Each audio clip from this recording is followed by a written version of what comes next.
Bienvenue à vous qui nous rejoignez depuis la place Saint-Pierre à Rome, où après avoir célébré la messe du jour de Pâques, la messe de la résurrection, le Saint-Père va nous donner la bénédiction Urbi et Orbi à la ville et au monde.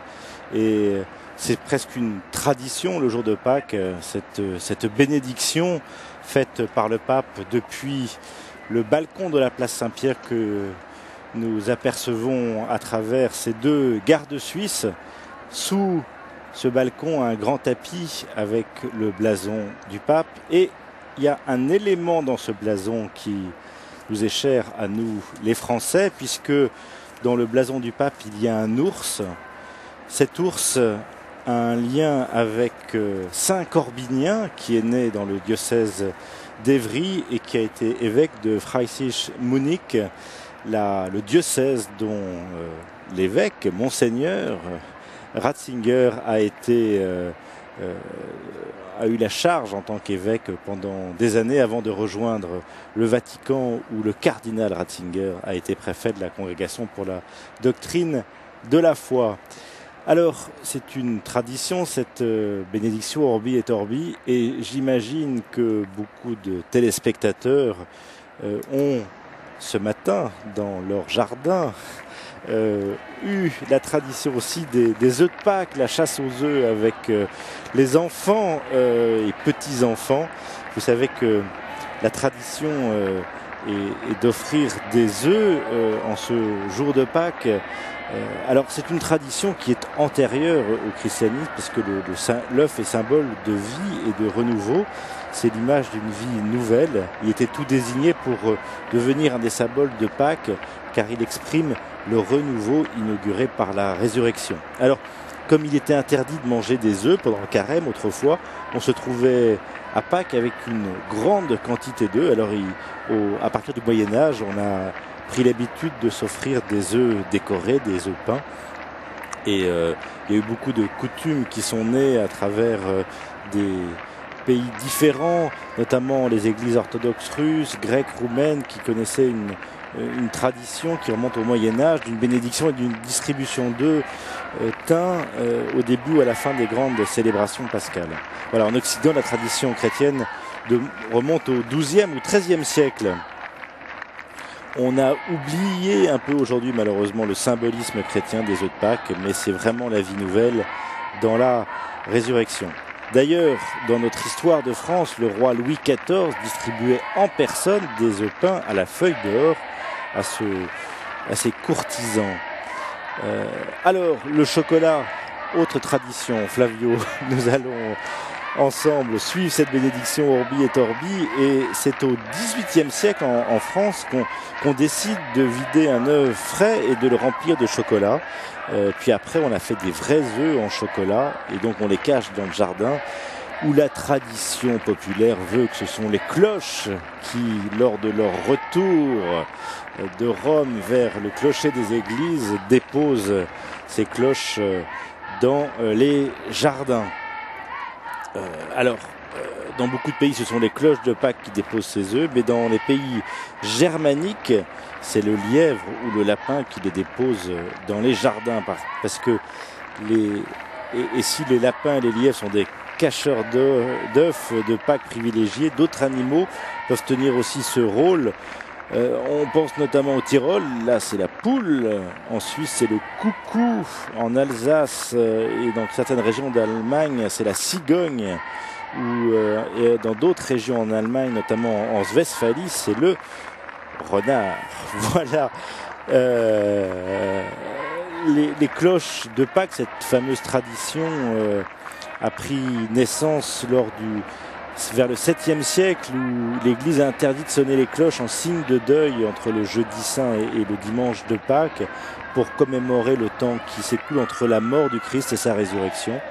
Et nous l'avons entendu, le vide dans nos villages, dans nos villes, ces cloches qui ont arrêté de sonner au moment du Gloria, le jeudi saint au soir, pendant la messe, jusqu'à ce Gloria, hier soir, chanté lors de la vigile pascale.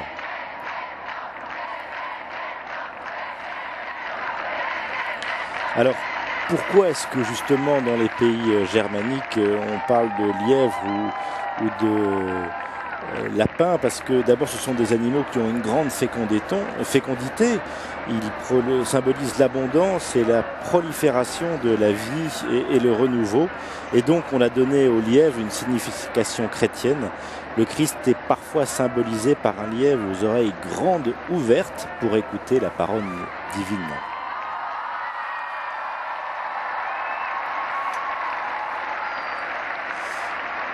Et aussi autre tradition de Pâques, mais on va laisser la parole au pape Benoît XVI alors que les fanfares l'accueillent avec les pèlerins présents.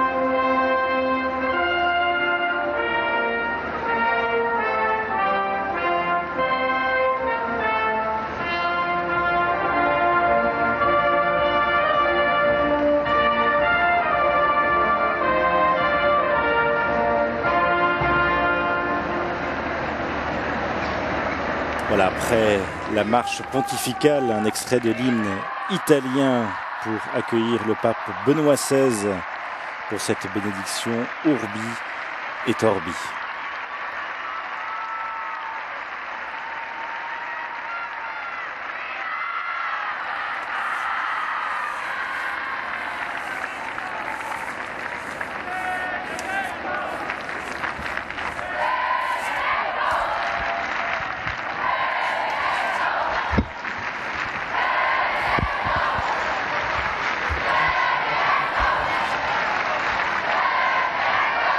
Cari fratelli e sorelle di Roma e del mondo intero. Chers frères et sœurs de Rome et du monde entier, je vous souhaite tous mes vœux de Pâques avec les paroles de Saint Augustin. La résurrection du Seigneur est notre espérance. Par cette affirmation, le grand évêque expliquait à ses fidèles que Jésus est ressuscité afin que nous-mêmes, pourtant destinés à mourir, nous ne désespérions pas en pensant qu'avec la mort, la vie est totalement finie.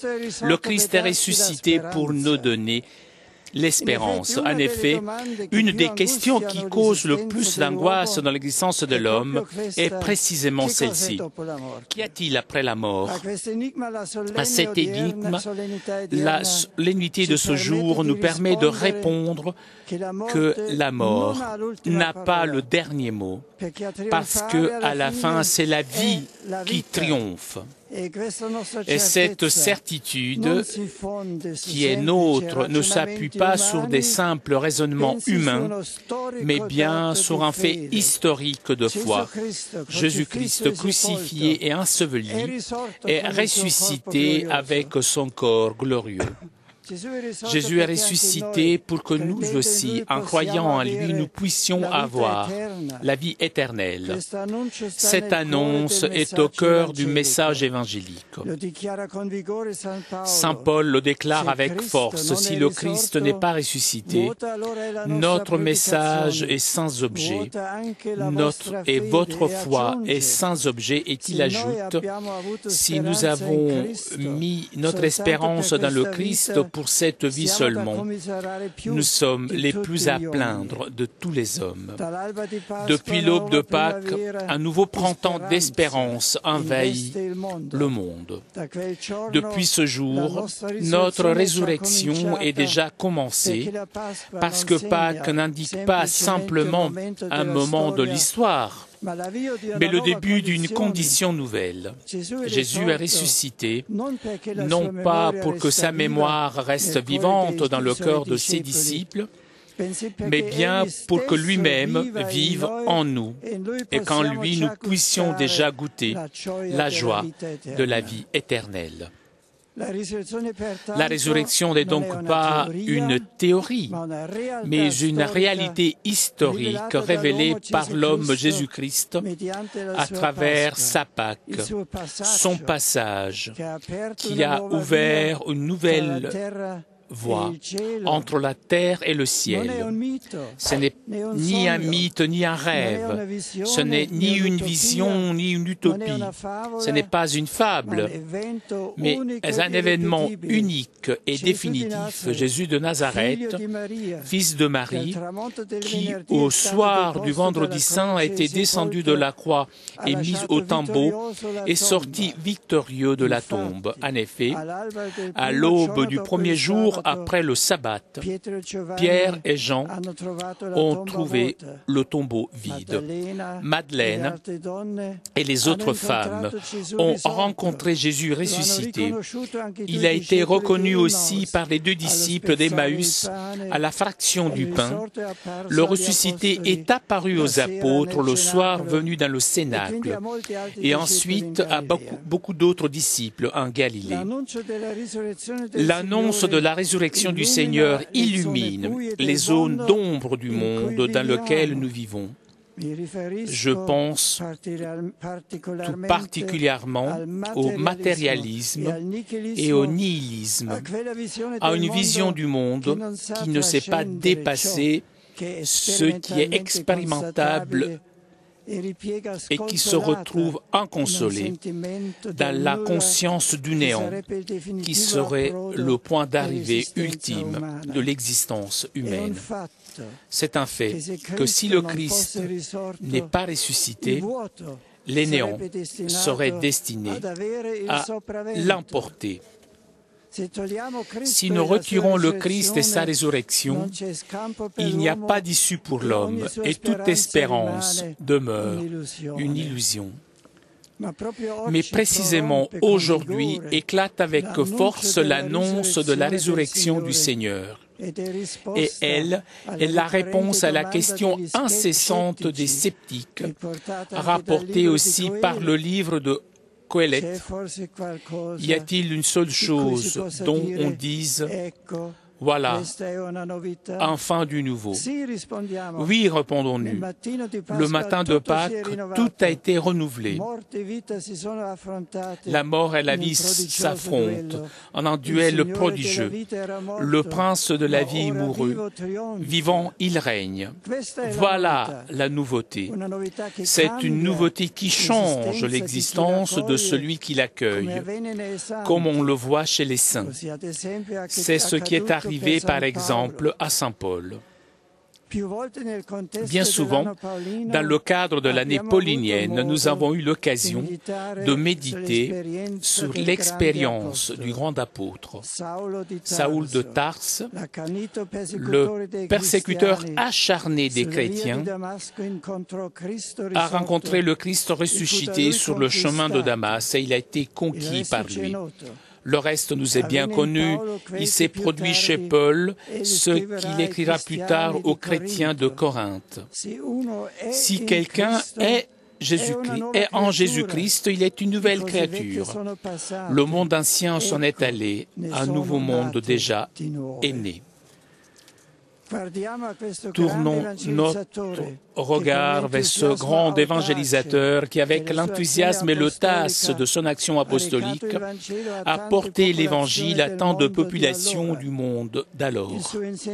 Que son enseignement et son exemple nous stimulent à rechercher le Seigneur Jésus, qui nous encourage à mettre notre confiance en lui, car désormais, la conscience du néant qui tend à intoxiquer l'humanité a été submergée dans la lumière et l'espérance qui proviennent de la résurrection. Désormais, elles sont vraies et bien réelles, les paroles du psaume. Même les ténèbres, pour toi, n'est pas ténèbres. Et la nuit et le jour est lumière comme le jour. Ce n'est plus le néant qui enveloppe toute chose, mais la présence amoureuse de Dieu. Le règne de la mort a même été anéanti, parce que même dans les enfers, le Verbe de la vie, poussé par le souffle de l'Esprit, est arrivé. S'il est vrai que la mort n'a plus aucun pouvoir sur l'homme et sur le monde, il subsiste cependant encore beaucoup, trop de signes de son antique domination. Si par la Pâque le Christ a extirpé la racine du mal, il a toutefois besoin d'hommes et de femmes qui, dans tous les temps et lieux, l'aident à affirmer sa victoire avec les mêmes armes que lui, les armes de la justice, de la vérité, de la miséricorde, du pardon et de l'amour. C'est le message qu'à l'occasion de mon récent voyage apostolique au Cameroun et en Angola, j'ai voulu porter à tout le continent africain qui m'a accueilli avec un grand enthousiasme et une grande disponibilité d'écoute. L'Afrique, en effet, souffre de façon démesurée des conflits interminables et cruels, souvent oubliés, qui déchirent et ensanglantent plusieurs pays, ainsi que du nombre croissant de ses fils et filles qui deviennent la proie de la faim, de la pauvreté, de la maladie. Je répéterai ce même message en Terre Sainte, où j'aurai la joie de me rendre dans quelques semaines. La difficile mais indispensable réconciliation, qui est la condition première en vue d'un avenir de sécurité commun et de cohabitation pacifique, ne pourra devenir réalité que moyennant des efforts renouvelés, persévérants et sincères pour le règlement du conflit israélo-palestinien. Depuis la Terre Sainte, mon regard s'étendra aux pays voisins, au Moyen-Orient, au monde entier. En un temps d'insuffisance globale de la nourriture, de troubles financiers, de pauvreté ancienne et nouvelle, de changements climatiques préoccupants, de violence et de misère qui contraignent de nombreuses personnes à quitter leur terre à la recherche d'une survie moins incertaine, d'un terrorisme toujours menaçant, de peurs grandissantes face à l'incertitude du lendemain. Il est urgent de redécouvrir des perspectives capables de redonner l'espérance. Que personne ne se mette en retrait dans cette bataille pacifique inaugurée par la Pâque du Christ, lequel, je le répète, cherche des hommes et des femmes qui l'aident à affirmer sa victoire avec les mêmes armes, celles de la justice et de la vérité, de la miséricorde, du pardon et de l'amour. La résurrection du Christ est notre espérance. Cela, l'Église le proclame avec joie. Elle annonce l'espérance que Dieu a rendue ferme et invincible en ressuscitant Jésus-Christ d'entre les morts. Elle communique l'espérance qu'elle porte dans le cœur et veut partager avec tous et partout, spécialement là où les chrétiens souffrent la persécution à cause de leur foi et de leur engagement pour la justice et pour la paix. Elle invoque l'espérance, capable de susciter le courage pour le bien, aussi et surtout quand il est coûteux. Aujourd'hui, l'Église chante le jour que le Seigneur a fait et elle invite à la joie. Aujourd'hui, l'Église prie, invoque Marie, étoile de l'espérance, pour qu'elle guide l'humanité vers le port sûr du salut qui est le cœur du Christ, la victime pascale, l'agneau qui a racheté le monde, l'innocent qui nous a réconciliés, nous pécheurs, avec le Père. À lui, le roi vainqueur, à lui le crucifié et le ressuscité, nous crions avec joie notre Alléluia.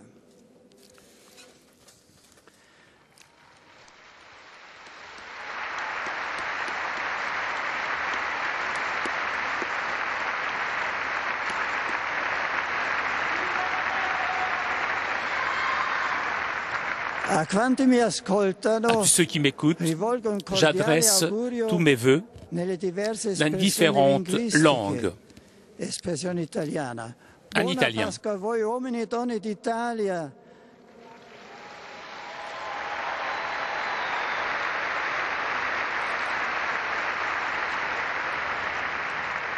In particolare a quanti soffrono a causa del terremoto, il Cristo risuscitato, guidi tutti. Saint-Père adresse ses vœux à tous ceux qui souffrent aujourd'hui en Italie à cause du tremblement de terre. Su sentieri di giustizia, di solidarietà e di pace, ispiri a ciascuno la saggezza e il coraggio necessari per proseguire uniti nella costruzione di un futuro aperto alla speranza. D'espressione francese. Le Christ est ressuscité, sainte fête de Pâques, que pour vous ce mystère soit source de bonheur et de paix profonde.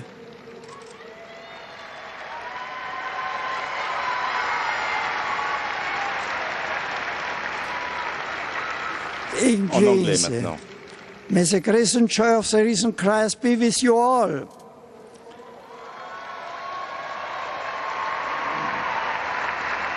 Tedesco. En allemand. Euch allen ein gesegnetes und frohes Osterfest.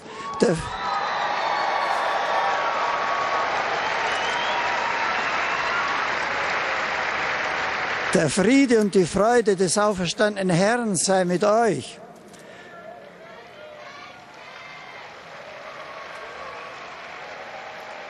Spagnolo. En espagnol. Os deseo a todos una buena y feliz fiesta de Pascua, con la paz y la alegría, la esperanza y el amor de Jesucristo resucitado. En portugais maintenant. Portoghese, una Pasqua feliz con Cristo resucitato. Néerlandais. En néerlandais. Salig Pasen. Et le pape en profite pour remercier la Hollande pour toutes ces superbes fleurs qui ornent la place Saint-Pierre aujourd'hui.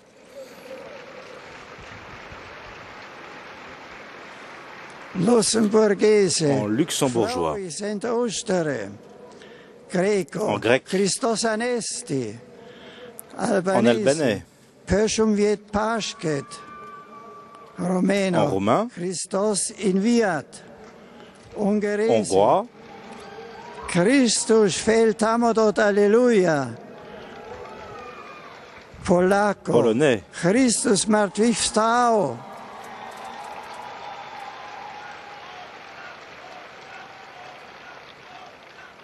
Tchéco, en tchèque, Christus wstał z martwych, Slovaque, radosne veľkonočné sviatky. Croate, sretan Uskrs. Slovène, blagoslovljene veľkonočné prázdnike. Serbe, Christos vaskrese. Serboluzácio, Christus mŕtvych stálu. Bulgaro, Christos vaskrese. Macedone, Christos voskresna. Bielorus, Christos vaskros. Russo, Christos vaskrese. Mongolien, Christi dachin amilalin bajarin metchorgei. Ukraino, Christos voskres. Lituano, Lituanien, links muž ventu veliko.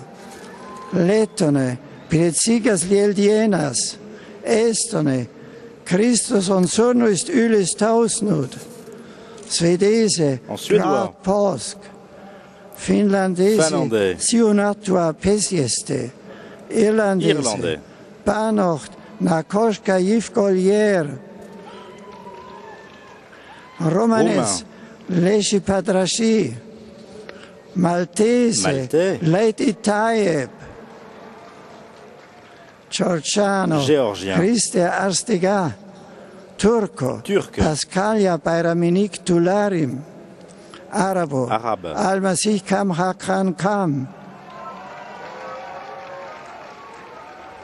Éthiopico Eritreo, Buruk Fasika, Hebraico, Berachot Lehak HaPesach, Aramaico, Gümle Maran Shuchal Shemech, Armenien, Christus Hariafi Merelots, Swahili, Herina Parakasango, Quasi Kukuya Pasca Quenuote,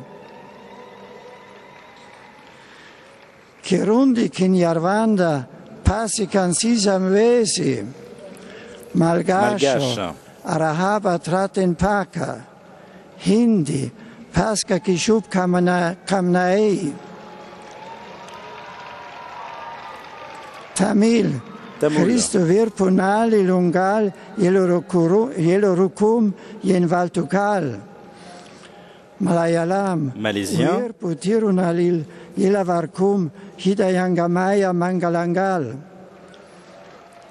Bengalese, Bangladesh, Prohucivito Acen, Birmano, Mingalashi Topasaka Poedopsi Pase, Urdu, Itikiama Dalmasimum Bariko, Cinese, Fuhotia Kwaila,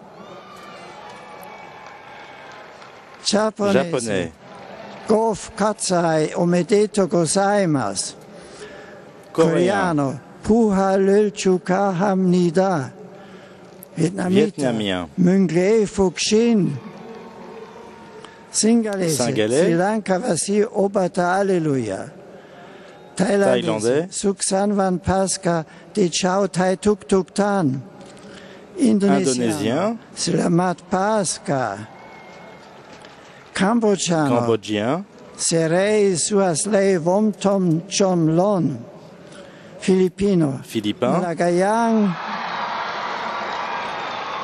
Malagayang Pakapuhai ni Cristo, Maori, Namihio Tearanga Kiakauto, Samoano, Iabanuia le Feta, Esperanto, Felician Pascon in Cristo Resurrectinta, Guarani, Gnane Reniche Vugo Agui, Alleluia,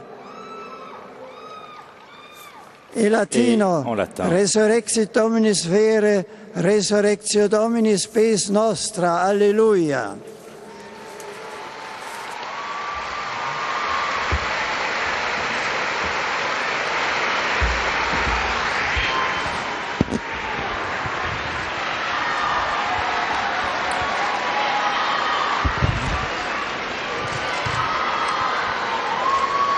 Voilà, vœu de Pâques traduit en 63 langues. Le Saint-Père, Benoît XVI, accorde à tous les fidèles présents et à tous ceux qui reçoivent grâce à la radio ou à la télévision sa bénédiction, l'indulgence plénière. Il accorde l'indulgence plénière dans les formes établies par l'Église.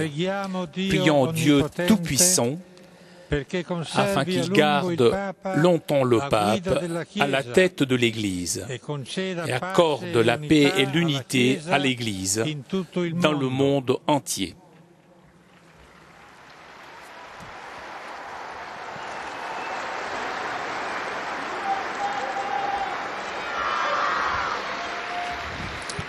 Sancti Apostoli Petrus et Paulus, les apôtres Pierre et Paul, en qui nous avons confiance, intercèdent pour nous envers le Seigneur.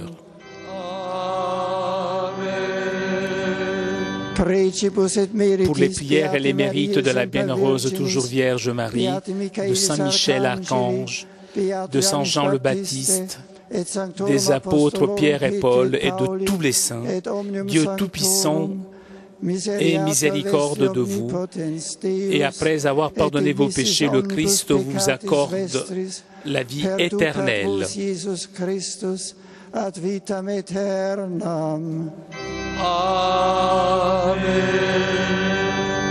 Indulgentiam, le Seigneur Tout-Puissant et Miséricordieux vous accorde l'indulgence, l'absolution et la rémission de tous vos péchés, une période de véritable pénitence, un cœur toujours prêt à l'aimant de la vie, la grâce et la consolation du Saint-Esprit et la persévérance finale dans les bonnes œuvres.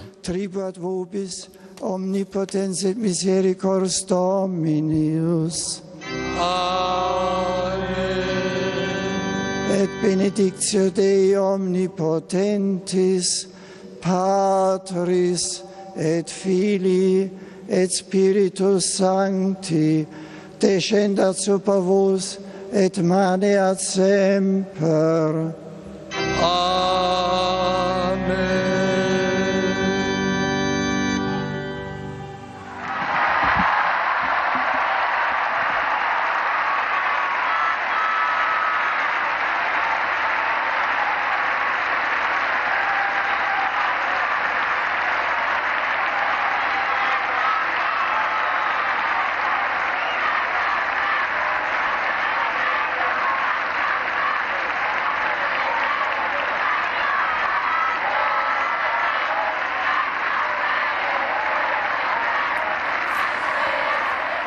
C'est cette joie de Pâques qui éclate maintenant sur cette place Saint-Pierre avec ces dizaines de milliers de pèlerins de toute nation, de toutes langues, 63 langues pour ces vœux de Pâques par le pape Benoît XVI. Il y en avait 62 l'année dernière, donc vous voyez, il y en a une nouvelle. Merci à vous de nous avoir suivis pendant toute cette matinée pour cette messe de Pâques et puis cette bénédiction Urbi et Orbi. Prochain rendez-vous avec le pape, c'est demain. Ce sera pour la prière du Regina Coeli en direct de Rome à midi. Et puis, vous le savez, à 12h45, une émission exceptionnelle vous est proposée. Philippine de Saint-Pierre et David Millard reçoivent le cardinal André XXIII, l'archevêque de Paris, pour faire le point sur l'actualité du message de l'Évangile et sur la situation de l'Église aujourd'hui. Bonne fête de Pâques à tous et que cette joie illumine le cœur de tous ainsi que la paix rayonne dans le monde. Merci de votre fidélité, merci à nos confrères de la télévision italienne, de la télévision du Vatican qui ont permis la retransmission de ces images. Merci aux équipes de KTO à Paris, notamment à Christian et à Cédric. Merci Flavio pour la traduction. À très bientôt. Bonne fête de Pâques à tous. Au revoir.